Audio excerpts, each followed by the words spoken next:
5 लाल धागा। अगले दिन कॉलेज पहुंचते ही सुहानी उस बरगद के पेड़ के पास चली जाती है।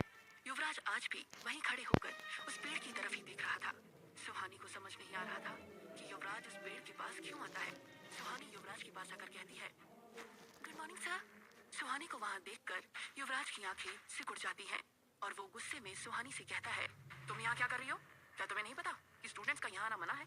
युवराज का गुस्सा देखकर सुहानी नर्वस हो जाती है, पर वो हिम्मत करके युवराज से कहती है, युवराज सर, आप मान क्यों नहीं लेते कि आप भी वो आवाजें सुन सकते हैं? युवराज उसकी बात सुनकर चौंक ही जाता है, लेकिन वो सुहानी के सामने कुछ भी एक्सप्रेस नहीं करता है। युवराज को इस बात की उम्मीद नहीं थी कि सुहानी अब तक सृष्टि की आवाजें सुन पा रही है, फिर भी वो सुहानी को इग्नोर करके वहां से जाने लगता है। युवराज कुछ ही कदम आगे बढ़ पाया था, तभी सुहानी ऊंची आवाज में कहती है, मुझे पता है कि सृष्टि को आजाद कैसे किया जा सकता है। ये सुनते ही युवराज का एक कदम हवा में ही रुक जाता है। फिर युवराज पीछे मुड़कर तेजी से सुहानी की तरफ बढ़ता है और वो सुहानी के चेहरे के बिल्कुल पास आकर और उसकी आंखों में देखते हुए कहता है, क्या जानती हो तुम इस बारे में? युवराज का ऐसा रिएक्शन देखकर सुहानी डर जाती है और उसके मुंह से एक शब्द भी नहीं निकलता है। युवराज सुहानी की बाहों को जोर से पकड़ लेता है और अपने दांत पीसते हुए कहता है, मैं कुछ पूछ रहा हूँ, क्या जानती हो इस बारे में? सुहानी हकलाते हुए कहती है, मुझे मुझे लगता है कि आज रात इस पेड़ पर बंधा वो लाल धागा खोलने से सृष्टि मुक्त हो जाएगी। ये सुनते ही युवराज एक झटके से सुहानी का हाथ छोड़ देता है, लेकिन उसकी नजरें अभी भी सुहानी के चेहरे पर ही टिकी हुई थीं। तो सुहानी हिचकिचाते हुए कहती है, क्या अब आपको मेरी बात पर यकीन हो रहा है? युवराज को सुहानी की बात पर यकीन तो था, लेकिन वो इनकार करते हुए कहता है, मैं पहले ही कह चुका हूँ, तुम्हें इलाज की जरूरत है। सुहानी खामोशी से वहीं खड़ी रहती है। फिर युवराज आगे कहता है, लेकिन अगर तुम्हें ये सब सच लगता है तो तुम्हारा पागलपन दूर करने के लिए आज रात को मैं ये धागा खोल दूंगा। युवराज खुद सृष्टि को आजाद करना चाहता था, लेकिन वो इस खतरनाक काम में सुहानी को शामिल नहीं करना चाहता था। युवराज ने पहले भी कई बार सृष्टि को आजाद था, लेकिन वो इस खतरनाक काम में सुहानी को शामिल नहीं करना चाहता था। युवराज ने पहले भी कई बार सृष्टि को आजाद करने की कोशिश की थी, लेकिन उसे रास्ता ही नहीं पता था। अब वो सुहानी के बताए तरीके को भी एक बार आजमाना चाहता था। वो नहीं जानता था कि ये तरीका काम करेगा या नहीं, लेकिन वो एक और बार कोशिश करना चाहता था। युवराज की बात सुनकर सुहानी कहती है, इसकी कोई जरूरत नहीं है, अगर ये मेरा वहम है तो मैं ही इसे दूर करूंगी। युवराज समझ जाता है कि सुहानी मानने वाली नहीं है, तो वो सुहानी से कहता है, ठीक है, तुम रात को आकर ये धागा खोल सकती हो, लेकिन सिर्फ तभी जब मैं तुम्हारे साथ रहूंगा। तुम इस कॉलेज की स्टूडेंट हो, यहाँ कई लोगों की मौत हो चुकी है, मैं नहीं चाहता कि किसी और स्टूडेंट के साथ कोई एक्सीडेंट हो। सुहानी कुछ देर सोचकर अपना सर हिला देती है और वो उस पेड़ को देखकर अफसोस के साथ कहती है, काश सृष्टि ने सुसाइड नहीं किया होता। युवराज धीमी आवाज में खुद से कहता है, उसने सुसाइड नहीं किया था। सुहानी युवराज की बात को साफ साफ सुन नहीं पाती है, तो वो कंफ्यूज होकर कहती है, क्या? कुछ नहीं। युवराज बात को टालते हुए कहता है। फिर सुहानी वहां से चली जाती है, लेकिन युवराज वहीं रुककर उस पेड़ पर बंधे लाल धागे को देखने लगता है। युवराज के मन में बार बार बस एक ही सवाल उठ रहा था, और वो सवाल ये था कि सुहानी सृष्टि को कैसे सुन सकती है। शाम के वक्त क्लास खत्म होने के बाद सुहानी और निशा वापस हॉस्टल की तरफ जा रहे थे। वो दोनों रोड पर ही चल रहे थे, तभी निशा किसी को देखकर रुक जाती है। सुहानी निशा को अचानक रुकता देखकर उससे कहती है, क्या हुआ निशा, तुम अचानक रुक क्यों गई? सवाल बंद करो और मेरे पीछे आओ।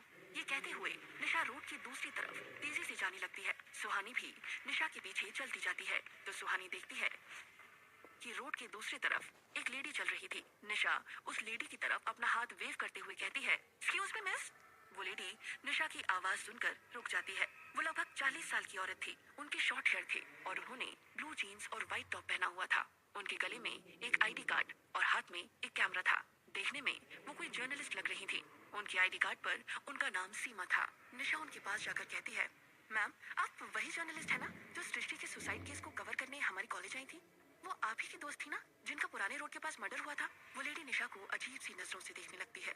उस लेडी का रिएक्शन देखकर निशा कहती है, ओह सॉरी, मेरा नाम निशा है और ये मेरी फ्रेंड सुहानी, हम दोनों सेंट जोसेफ कॉलेज के स्टूडेंट्स हैं। ये सुनने के बाद भी वो लेडी कुछ रिएक्ट नहीं करती है। उसे देखकर ऐसा लग रहा था जैसे वो निशा से बात नहीं करना चाहती थी। वो बार बार परेशान होकर अपने दाएं बाएं देख रही थी। शायद वो ऑटो या टैक्सी का वेट कर रही थी। उस लेडी का निशा को इग्नोर करना निशा को बिल्कुल अच्छा नहीं लगा। सुहानी भी उस लेडी का ऐसा रिस्पॉन्स देख रही थी तो सुहानी निशा के हाथ को पकड़कर अपनी तरफ खींचते हुए कहती है, निशा ये तो क्या कर रही है? तुझे दिखाई नहीं दे रहा क्या कि ये तुझसे बात नहीं करना चाहती? निशा चिढ़ते हुए कहती है, तू बस देखती जा, ये क्या इसके पप्पा भी मुझसे बात करेंगे? निशा फिर से उसी लेडी के पास जाकर कहती है, मैम मुझे आपसे सृष्टि सोसाइटी केस के बारे में बात करनी है। निशा के ऐसा कहते ही वो लेडी पैदल ही आगे बढ़ने लगती है। ऐसा लग रहा था जैसे वो बस निशा से दूर जाना चाहती हो। वो लेडी बड़ी तेजी से आगे बढ़ रही थी और निशा उसे आवाज लगाते हुए उसके पीछे पीछे जा रही थी। सुहानी भी निशा के पीछे चल रही थी। निशा उस लेडी के सामने आकर उसका रास्ता रोक लेती है और कहती है, मैम सृष्टि मेरी रूममेट थी और मुझे उसके बारे में आपसे बात करनी है। इस केस की इन्वेस्टिगेशन में मैं आपकी मदद कर सकती हूँ। निशा की बात सुनकर वो लेडी रुक जाती है और कड़ी आवाज में कहती है, तुम मेरी क्या मदद कर सकती हो? निशा उस जर्नलिस्ट से सृष्टि की मौत के बारे में इंफॉर्मेशन चाहती थी। इसके लिए निशा को उसे कॉन्फिडेंस में लेना था। निशा सोच ही रही थी कि वो क्या कहे, तभी उसकी नजर सुहानी पर पड़ती है और उसे एक आइडिया आता है। तो निशा कहती है, जिस रात आपकी फ्रेंड मैरी का मर्डर हुआ था ना, उस रात पुराने रोड से गुजरने वाली आखिरी इंसान सुहानी ही थी और सुहानी ने वहाँ कुछ अजीब देखा था। ये सुनते ही सुहानी और सीमा दोनों की आंखें हैरानी से बड़ी हो जाती हैं। सुहानी निशा को देखकर मन में सोचती है, क्या ये पागल हो गई है, कुछ भी बोल रही है? तो सीमा सुहानी के पास जाकर कहती है, क्या सच में तुम मैरी के मर्डर के बारे में कुछ जानती हो? इससे पहले सुहानी कुछ कहती, निशा सीमा से कहती है, मैम हम आपको सब कुछ बताएंगे, लेकिन पहले आपको हमें बताना होगा कि सृष्टि के सुसाइड के लिए कौन रिस्पॉन्सिबल है। निशा का सवाल सुनकर सीमा कहती है, सृष्टि ने सुसाइड नहीं किया था, उसका मर्डर हुआ था। सीमा का जवाब सुनकर सुहानी और निशा दंग रह जाते हैं और वो हैरानी से सीमा को देखते रहते हैं। सीमा आगे कहती है, सृष्टि की बॉडी पर जो इंजरीज मिली थी उसे साफ पता चलता है कि उसे जबरदस्ती फांसी पर लटकाया गया था। ये बात सुनकर सुहानी झट से कहती है, तो ये बात बाहर क्यों नहीं आई? सीमा उसे जवाब देते हुए कहती है, क्योंकि शिमला के काफी पावरफुल लोग इस केस को दबाना चाहते थे। सीमा निशा और सुहानी के सभी सवालों का सही सही जवाब दे रही थी क्योंकि उसे उम्मीद थी कि सुहानी उसे उसके दोस्त के मर्डर के बारे में कुछ इन्फॉर्मेशन देने वाली है। सीमा की बात सुनकर निशा बौखलाहट के साथ कहती है, वो कौन लोग हैं जो इस केस को दबाना चाहते हैं? तो सीमा कहती है, मिस पद। वो इतना ही कह पाई थी तभी उसके गले में तेज दर्द होता है और वो अपना गला पकड़ लेती है। इससे पहले निशा और सुहानी कुछ समझ पाते सीमा बेहोश होकर जमीन पर गिर जाती है। फिर निशा और सुहानी सीमा को हॉस्पिटल ले जाकर उसे एडमिट करा देते हैं और उनकी फैमिली को इन्फॉर्म करने के बाद वो दोनों हॉस्टल के लिए निकल जाते हैं। डॉक्टर ने सीमा को किसी भी तरह का स्ट्रेस देने के लिए मना किया था। इस वजह से निशा और सुहानी उससे आगे कोई सवाल नहीं करते। रात के 9 बज रहे थे। निशा और सुहानी रोड पर चल रही थी। चारों तरफ अंधेरा और सन्नाटा था। दोनों अपने अपने मोबाइल की फ्लैशलाइट की मदद से रास्ते को देख पा रहे थे। तभी सुहानी को अचानक से उसी भारीपन का एहसास होता है जैसा उसे उस रात पुराने रोड पर हुआ था। इस एहसास से ही सुहानी को डर लगने लगता है। वो घबराते हुए निशा से कहती है, निशा तुझे कुछ महसूस हो रहा है क्या? तो निशा जवाब देती है, हाँ यार ठंड बहुत लग रही है और भूख तो उससे भी ज्यादा लग रही है। निशा का जवाब सुनकर सुहानी चिढ़कर कहती है, अरे वो नहीं इडियट, तुम्हें किसी के आसपास होने का एहसास नहीं हो रहा क्या? ये लो, मैडम को यहाँ भी भूत दिखने लगे। निशा ने सुहानी का मजाक उड़ाते हुए कहा। फिर निशा आगे कहती है, मैं क्या सोच रही हूँ, आज ही आत्मा दिख ही जाए, हम उसका ऑटोग्राफ लेकर पूरे शहर में उसकी कॉपी बेचेंगे। तुम्हें पता है इससे हम कितने अमीर। निशा इतना ही कह पाई थी कि तभी एक काला साया वहां आता है और तेजी से उन दोनों के बीच से निकल जाता है। उस साए के बीच से गुजरते ही निशा और सुहानी वहीं जमीन पर गिर जाते हैं। सुहानी जमीन पर गिरे हुए ही अपने आसपास देखने की कोशिश कर रही थी। डर के मारी उसकी उठने तक की हिम्मत नहीं हो रही थी। सुहानी देखती है कि वो साया फिर से उसकी तरफ तेजी से आ रहा है। ये देखकर डर से उसके हाथ पांव फूल जाते हैं। जैसे ही वो साया सुहानी को छूने वाला होता है उसी समय वहां एक तेज कार आकर रुक जाती है।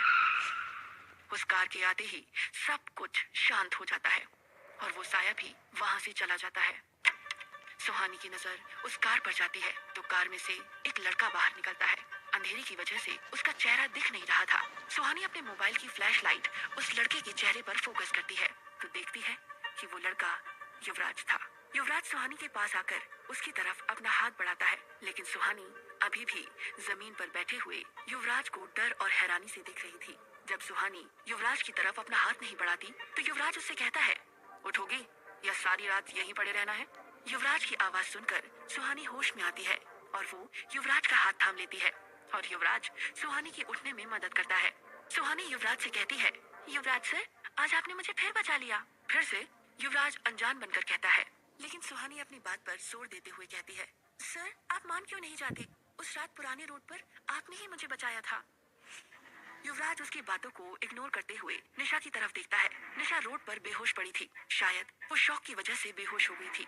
युवराज उसे उठाकर कार की पीछे वाली सीट में लेटा देता है और सुहानी को आगे की सीट में बैठने के लिए कहता है। फिर वो कार को हॉस्टल की तरफ बढ़ा देता है। युवराज खामोशी से ड्राइव कर रहा था और सुहानी फ्रंट सीट पर बैठी हुई थी। सुहानी बीच बीच में तिरछी नजरों से युवराज को देख रही थी। ये बात युवराज भी नोटिस कर रहा था। कुछ देर तक इसी तरह खामोश रहने के बाद सुहानी युवराज को देखकर कहती है, आज हमें वो धागा खोलना है। मुझे याद है। युवराज का जवाब आता है। फिर वो कुछ देर रुककर आगे कहता है, मुझे अभी भी लगता है कि तुम्हें वहां नहीं आना चाहिए। मैं ही उस धागे को खोल दूंगा।